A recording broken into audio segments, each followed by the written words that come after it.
Welcome to Radical Underdogs, and we have finished in our best position ever, which means we're starting in our best position ever in position 6. The lights are out and we're going in this race. You can see first, we're not going to finish 6th, I can tell you that much, but you're going to have to stay to the end to find out where we do finish. Down on the outside into Paddock Hill Bend, we've got Del Pace on the inside. Bad place to be on the outside, can be run out onto the gravel, but Del's giving us more than enough room as we go on the run up to Druids for the first time. Del's on the inside, we're on the outside. You can see on the live stream we're managing to get a feature position, I should say, here at Brands Hatch. On the outside, you've got the inside down into Graham Hill, finally through to position 5 in this last race of the season in the MX-5 Clubman Championship. Up front for the lead goes Jamie Turner, down and through, I think, as we go through clearways and for the first time down to finish the lap. Behind us, we've got Del Pace again catching us, but I think we are safely in this 5th position, which is pretty amazing given where we have been in these championships so far. Up ahead, we've got Jack Worry in car number 6 as we cross the start-finish line for lap 2.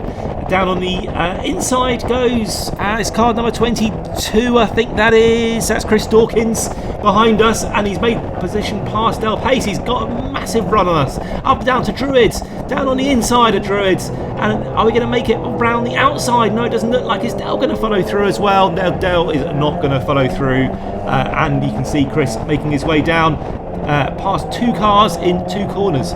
Chris finishing in the last race and only 11th place, so he's already up to 5th place on lap 2. So clearly whatever was his setup in the wet is definitely better in the dry, or he had an issue in qualifying or something, because he's absolutely flying. You can see slippery track flags are out. There's a bit of gravel on the exit, clearways. You can see cars up ahead, almost coming a cropper down to that. I've tried to add the flag markers in the little flashy text at the bottom to help you kind of see it, because sometimes it's quite difficult to see on the video, and you know, just because hopefully makes it better. Let me know what you think in the comments. Meanwhile, in this race, Del's got a good run up down to Druids. Having just said that my braking's been pretty good up at Druids, that has not been the case in this race. We've lost 2 positions in 2 laps at exactly the same corner. Could not find our way back through on the inside by cutting back on the inside. You can see Del's a bit slow through Graham Hill though, but no way to capitalise on that at the moment. Potentially could find our way down the inside, but no, we're not really going to pass. It's basically flat out through here in the MX-5. The old tyres, the Avons, you could definitely go through flat out through that bit of the track there, but this time round, absolutely, that's not really something you can do. And Surtees, that bit of the track, that's not a very good commentating. Surtees, you used to be able to go flat out through Surtees in the Avons. In these Kumos, not quite flat. Everyone's having to lift a little bit, finding out, but they do kind of, I don't know. The tyres are a little bit more, I can say, variable this year. That's what we found anyway, is that the batch numbers have had quite significant. Off the track goes, it looks like a 22, but I don't think it is, because 22 is Chris Dawkins, and he's either at the front or very close to the front. I think that is car 72. I think that's Steve Kite down in the gravel trap at Paddock Hill Bend. That is going to be very difficult for the car to recover. Everyone always tries to get out of the gravel trap. Yeah, I've been in the gravel trap down there. You always try. It's worth a try, but you're 99 times out of 100, I think. The wheels just spin and spin, so you don't get away. Down over the start-finish straight, you can safety car. You've got your arms out of the window to just tell the car behind, please don't smash into the back of me. Thank you very much. That's great. So we have slowed down for the safety car. We will get double waved yellows as we go down Paddock Hill Bend. They will try and recover that quickly. Marshals obviously making sure that we can go out racing, so thank you very much to the marshals who come here and give up their free time to make sure this racing can happen.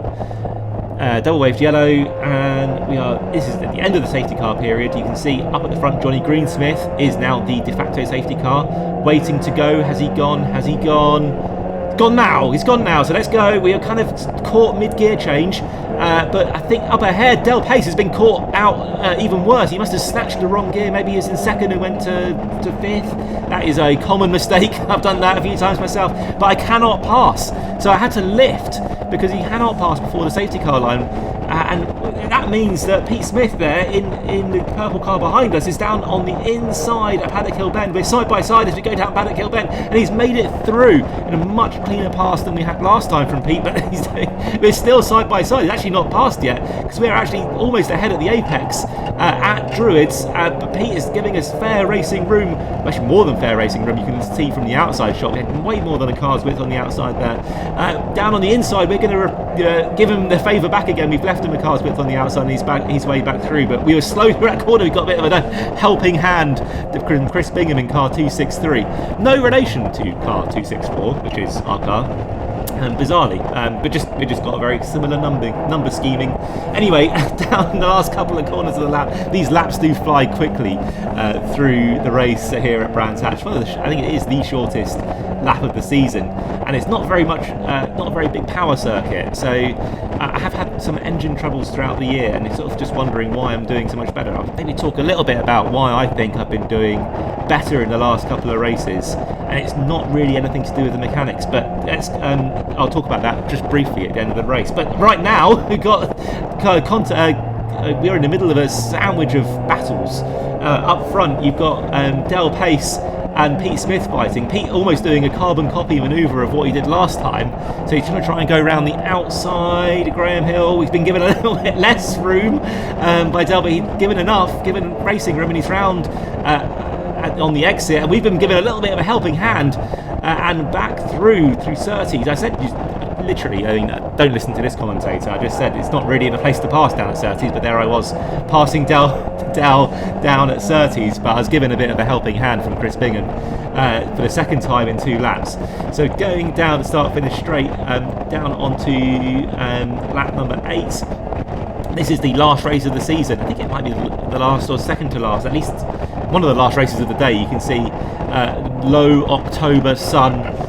This is, getting on for the off season now. This is the last race of the season. The last time you'll see these cars out racing this year in 2024. There's quite a lot planned over the winter though, so do stick around with this channel. I'll be rebuilding the engine that I blew up earlier in the year. I've been very slowly doing that. I've filmed lots and lots of footage. I don't know how I'm going to edit it into a video for you guys, but I will try. That's been going on in the background for a while now. I should be able to finish that rebuild quite soon, and then fingers crossed it'll actually work when it goes back in the car. And of course I'll do a season review and all that sort of stuff as well over the winter break. But we're meanwhile again back in this race, going on to I think lap 10, so only a few laps remaining, only a few minutes left of the season 2024, and we are in the position, if you were talking to me at the start of this day, this would have been the best position I've ever been in position 7, but actually in the last race we finished in position 6, so this is no longer the best position I've ever been in this championship. It is now the second best position I've ever been in, which is still pretty good going, I think you can agree. So yeah, the difference between where I was in, say, middle of the season at Campwell, where I was sort of struggling to stay out of the bottom 10. And then off the road, that goes car 177. That's Andrew Gilligan. And if he doesn't find his way back on, you can see yellow flags are out. If he doesn't find his way back onto the circuit, that will be another safety car, because that's in a dangerous position and there won't be a chance to restart the race. But he is on the grass rather than the gravel, so I do think he'll be able to make his way through. You can see actually Jordan Pimley in that kind of striped green and yellow car, that car there on the right hand side. His car's passing Del Pace. He was leading the race, and we've done some driver training with Jordan. He was leading the last race until I think the last lap, and he found his way in a little battle for first place, and there was contact and he found his way into the gravel. And that means that he started this race pretty much at the back of the field. So it is an absolutely stellar drive to come from pretty much the back row to almost, you can see the leaders up ahead going down into the first corner now, so we're about 4.5 seconds behind them. So an absolutely stellar drive, and we are trying to just carry too much speed through Paddock Hill.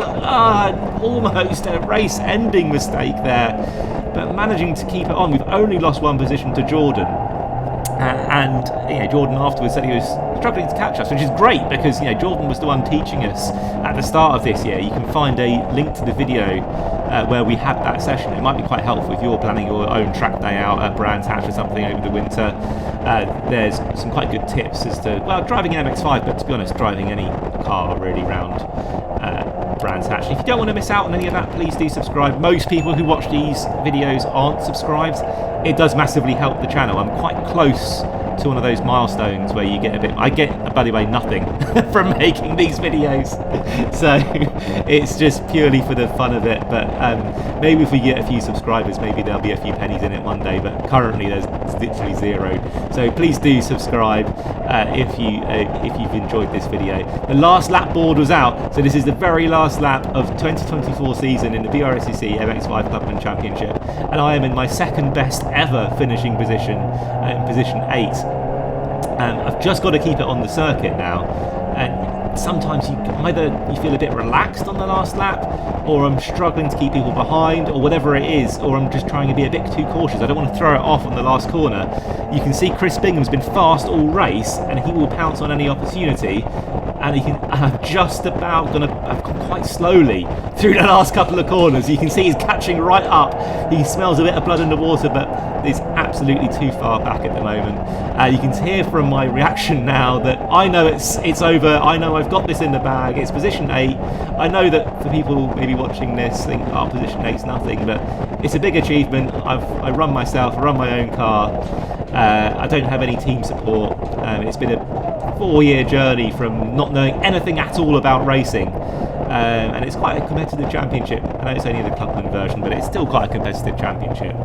So I mean, I'm really pleased to have had the position, finishing 8th there. You see Jordan celebrating, drifting. I did consider following that, but no. So the change in attitude recently, if those of you who have been in the military, for example, if you remember what you were like during maybe bayonet training or something, just that little bit of extra aggression.